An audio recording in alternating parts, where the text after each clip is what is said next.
ছোটন বেসিনের সামনে দাঁড়িয়ে হাত মুখ ধুতে থাকে। হঠাৎ করে ছোটন আয়নার দিকে তাকাতেই ছোটন আয়নায় নিজের জায়গায় একটি কুৎসিত চেহারা দেখতে পায়। বেসিন দিয়ে যে পানি পড়ছিল তা ছিল রক্তের মতো লাল। ছোটন ভয়ে তাড়াতাড়ি করে খাবার টেবিলে চলে যায়। হাত মুখ ধুতে এত সময় লাগলো? নে নে, তাড়াতাড়ি খেয়ে নে। আমার তো বলতেই মনে নেই, কাল থেকে তোর বাবার স্কুল বন্ধ হয়ে যাচ্ছে 5 দিনের জন্য। তাই তো আমরা সবাই মিলে ভুবননগরে বেড়াতে যাব। সত্যি বলছো মা? আমরা গ্রামে যাব? তাই তো বললো তোর বাবা, অনেকদিন হলো গ্রামে যাওয়া হয় না। তাই তো এবার এই শীতে গিয়ে পিঠা উৎসব করব সবাই মিলে। তাহলে তো বেশ ভালোই মজা হবে। তুমি একথা আমাকে আগে বলনি কেন? এ কথা তোকে আগে বললে তো তুই পড়াশুনো ছেড়ে রেডি হয়ে বসে থাকতিস। তাই তোকে বলিনি আগে থেকে। নে নে, এবার খেয়ে নে তাড়াতাড়ি, আমাকে অনেক কিছু গোছাতে হবে। ছোটন বসে খেতে থাকে। গ্রামে যাওয়ার কথা শুনে ছোটন তার সাথে ঘটে যাওয়া বেসিনের কথা ভুলে যায়। সরমা আর ছোটন দুজনে কথা বলতে থাকে আর হাসাহাসি করতে থাকে। পরশ, ছোটন আর সরমা স্টেশনে দাঁড়িয়ে থাকে। ফটিক আগিয়ে গিয়ে পরশের সামনে দাঁড়ায়। আয় ভাই আয়, কতদিন পরে গ্রামে আসলি, তোকে দেখে মনটা একদম ভরে গেল। খালি আপনার ভাই আসেনি দাদা, সাথে কিন্তু আমরাও এসেছি। হ্যাঁ, অবশ্যই অবশ্যই, তোমরা তো আসবেই। আমার ছোটন বাবা, তোমার কি খবর? লেখাপড়া ঠিকঠাক চলছে তো? হ্যাঁ কাকু, লেখাপড়া তো ঠিকঠাকই চলছে, কিন্তু মহেশ দাদাকে তো দেখতে পাচ্ছি নে। আসতে না আসতেই ওই পাজিটার খোঁজ করে ফেললে বাবা। কি আর করবে, ও তো ফটিকের চেয়েও বড় পাজি। তাই তো এক পাজি আরেক পাজির খবর নিচ্ছে। চলো চলো, এবার ঘরে চলো তো দেখি। আগে ঘরে যাই, তারপর বসে বসে গল্প করা যাবে সব, কেমন?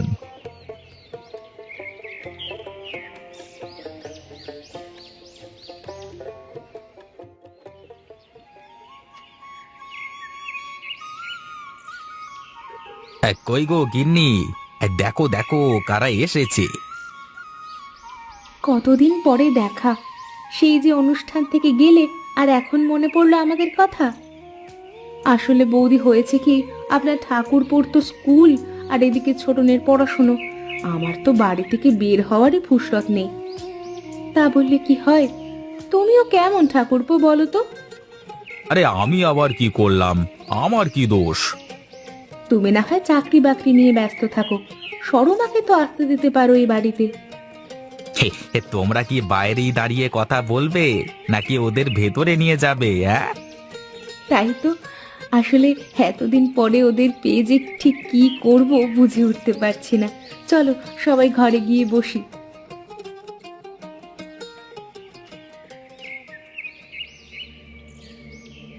তারপর তারপর কি হলো? তারপর তো আমার আর কিছুই মনে নেই দাদা, তবে আমি কিন্তু অনেক ভয় পেয়েছিলাম। আরে তুই খামোকাই ভয় পাচ্ছিস, ভূত টুত বলে কিছুই হয় না, ওসব মনের ভুল। তুমি না দেখলে বিশ্বাস করবে না দাদা, আমি সত্যি বলছি। আচ্ছা, এবার যখন তুই ভূত দেখবি আমাকে ডাক দিবি, আমিও ভূত দেখতে চাই তোর সাথে। ওদের নিয়ে এভাবে বলে না দাদা, তোমার সাথে কিন্তু ওরা খারাপ কিছু করতে পারে। এই তোরা এসব গল্প থামাবি? এখন বল, আমরা আজকে রাতে পিকনিকটা কোথায় করব? কেন, আমাদের বাড়ির উঠানে করব? ধুর, উঠানে করলে ওটাকে কি পিকনিক বলে নাকি? আমরা তার চেয়ে বরং নদীর ধারে শ্মশানের আগে যে পাকা জায়গা, ওখানে পিকনিক করি। না দাদা, আমার শ্মশানে খুব ভয় করে, আমি ওখানে যেতে পারবো না। আরে তুই খামোকাই ভয় পাচ্ছিস, আমরা সবাই আছি তো, কিছুই হবে না। ঠিক আছে চল, এখন তাহলে আমরা সবাই গিয়ে পিকনিকের আয়োজন করি।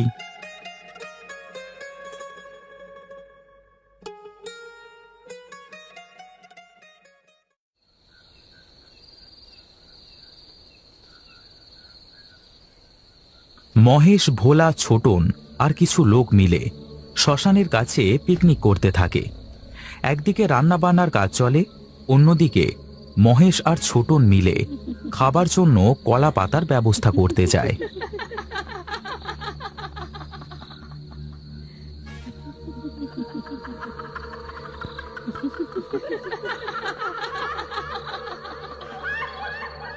দাদা, আমার না খুব ভয় করছে, মনে হচ্ছে পেছন পেছন কেউ হাঁটছে। আরে না না, ও তোর মনের ভুল, আয় তো আমার সাথে।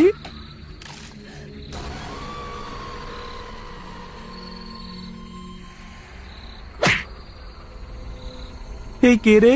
কে ওখানে? বেরিয়ে আয় বলছি।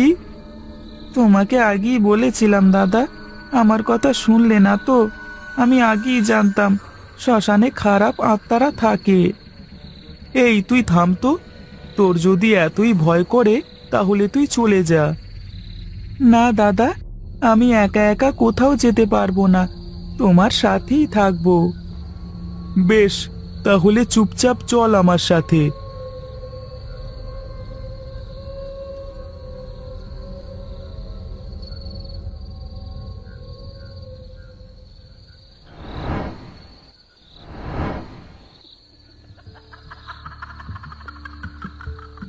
চল ছোটন, পাতা কাটা শেষ, এবার ফিরে যাই।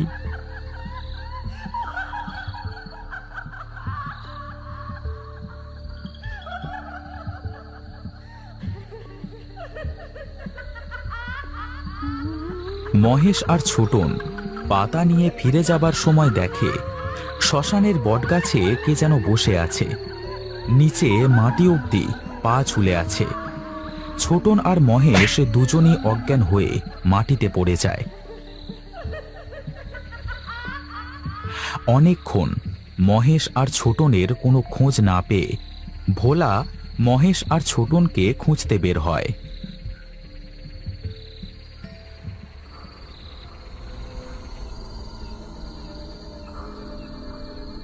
কিরে, তোরা এখানে এভাবে শুয়ে আছিস কেন? ওদিকে সবাই খাওয়ার জন্য বসে আছে। ভূত, ওই গাছের ডালে, ওই গাছের ডালে ভূত। কি যাতা বকিস, তুইও তো ছোটনের মতো হয়ে গেলি দেখছি। না দাদা, সত্যি বলছি, আমরা ওই গাছে সত্যি ভূত দেখেছি। ভূত বলে কিছু হয় না, আগেই বলেছি। চল এবার, সবাই তোদের জন্য অপেক্ষা করে বসে আছে।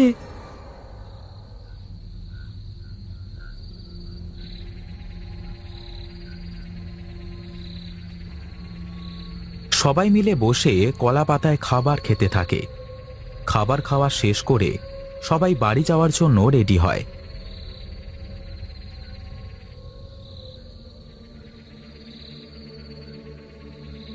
সবাই একসাথে হাঁটতে থাকে।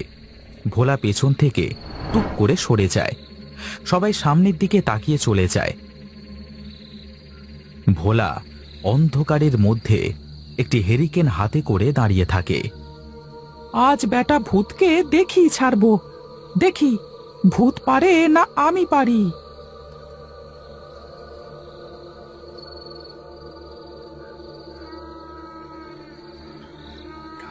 কই, কোথায়?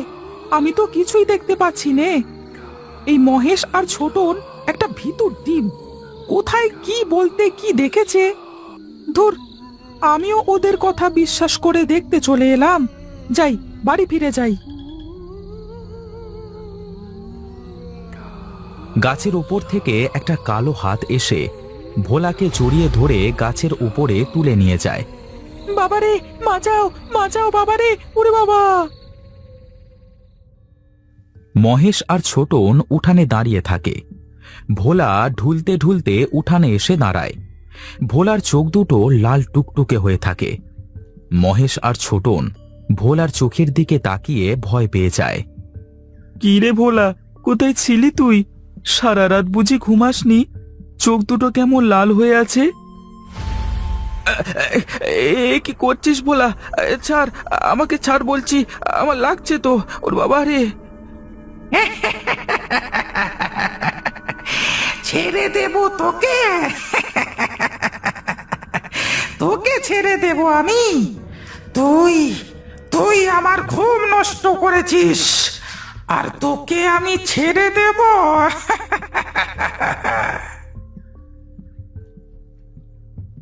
এ কি? ছাড় ভোলা, ছাড় বলছি, মহেশকে ছাড়। তোমরা কেউ ভোলার কাছে যেও না, আমি দেখছি।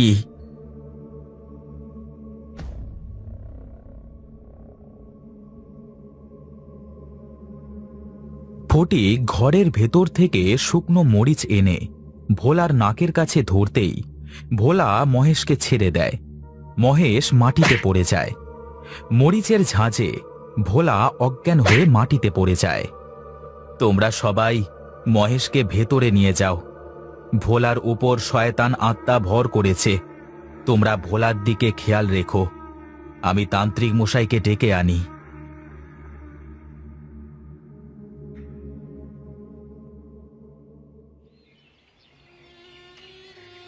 বাবা, আমার বাড়িতে একবার এক্ষুনি আপনাকে যেতে হবে।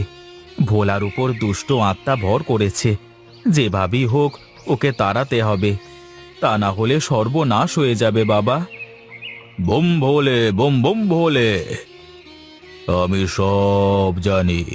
কাল রাতে ওরা যা করেছে তারই ফল এটা। কিন্তু এখন আমি কিছুই করতে পারবো না। কাল অমাবস্যা, রাতেই চন্দ্র গ্রাস করবে সূর্যের অর্ধেক। আধো আলো আধো অন্ধকারে ছেয়ে যাবে পুরো আকাশ। ঠিক তখনই আমি কিছু করতে পারবো। তাহলে এখন কি করব আমরা? বাড়ি ফিরে যা। এই নে তাবিজ, এটা ওর হাতে বেঁধে দিবি। আমি রাতে আসব। আর শোন, বাড়িতে যেন কোনো মেয়ে মানুষ না থাকে, তাহলে কিন্তু সমস্যা হবে। ঠিক আছে বাবা, আপনি যেমনটা বলবেন।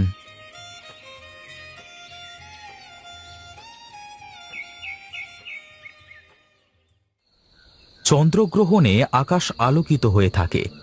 মাঝ উঠানে গোল দাগের মধ্যে ভোলাকে একটা চেয়ারে বসানো থাকে। সবাই দাগের বাইরে দাঁড়িয়ে দেখতে থাকে। তান্ত্রিক ভোলার সামনে দাঁড়িয়ে কথা বলতে থাকে। হে মা কালী, হে মা কালী, জাগ্রত শাশ্বত, হে মা কালী, হে মা কালী, হে মা কালী, জাগ্রত শাশ্বত, হে মা কালী। বল, কেন ওর শরীরে এসেছিস? কি চাস তুই? আমি আমি রক্ত চাই, প্রতিশোধ চাই, জীবন চাই আমি ওর। কিন্তু কেন? ও তোর কি ক্ষতি করেছে? কেন তুই ওর জান নিতে চাস? ওরা ওরা আমার সন্তানকে মেরে ফেলেছে। পিকনিকের সময় ওরা যে কলা পাতায় খাবার খেয়েছে, সেই কলা পাতায় আমার সন্তান ঘুমিয়েছিল। ঘুমের মধ্যে ওরা আমার সন্তানকে হত্যা করেছে। ওরা তো না জেনে করে ফেলেছে, তার জন্য তুই ওদের সাথে এমনটা করতে পারিস না। ভালোয় ভালোয় বলছি, ওকে ছেড়ে চলে যা, তা না হলে আমি তোকে সারা জীবনের মতো বন্দি করে ফেলবো।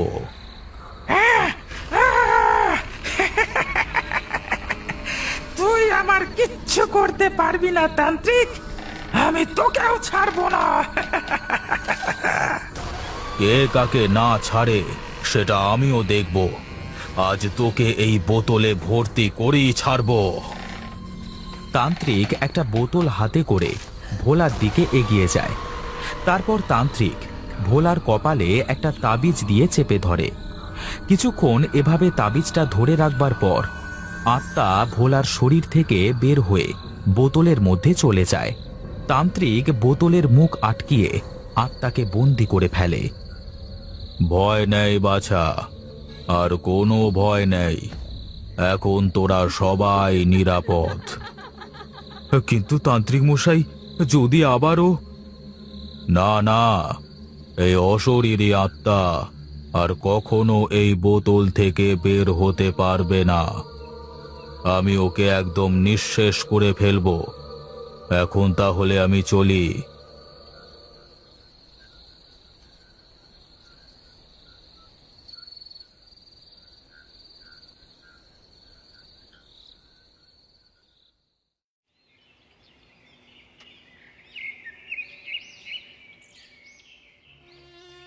আবার আসিস ছোটন, এবার আসলে কিন্তু আমরা অনেক মজা করব।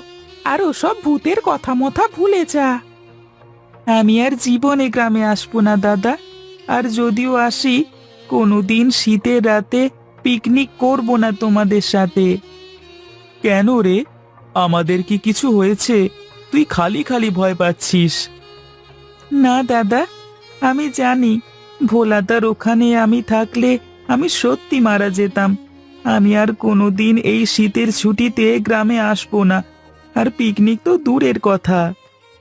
ঠিক আছে, এবার থেকে আর রাতে পিকনিক করব না।